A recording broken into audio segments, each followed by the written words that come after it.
Hello, this is a quick tutorial to help you set up the Royal Holloway branded Word document templates.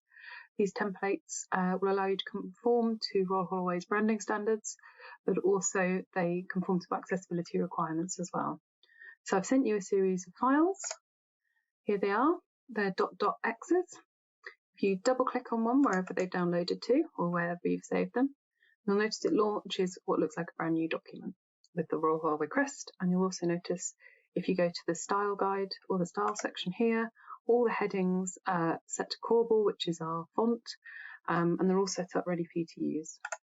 To set this up so it's your sort of standard Word document on launch, you go to File, Save As, and if you go to Browse, if you've not set up a template before, you'll have to go through this process. So where it says Save As Type, you drop that down and set it as a Word template.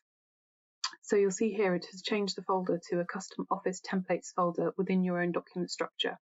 What you want to do is you want to save it within this document structure. So for example, I'm now going to update that to number 3, and you hit save, and you'll see now it's saved as a .docx. Now if I close Word and I go to open a brand new document, so I've reopened Word again, on this sort of landing page you'll see it's always offered you a blank document section. Mine now offers a Royal Holloway templates option as well. If I go to personal, it'll have loaded any of those I've saved within that. So now you just click on that and it opens a brand new blank document ready to go with all the settings ready and set up for you to use. I hope you find this useful.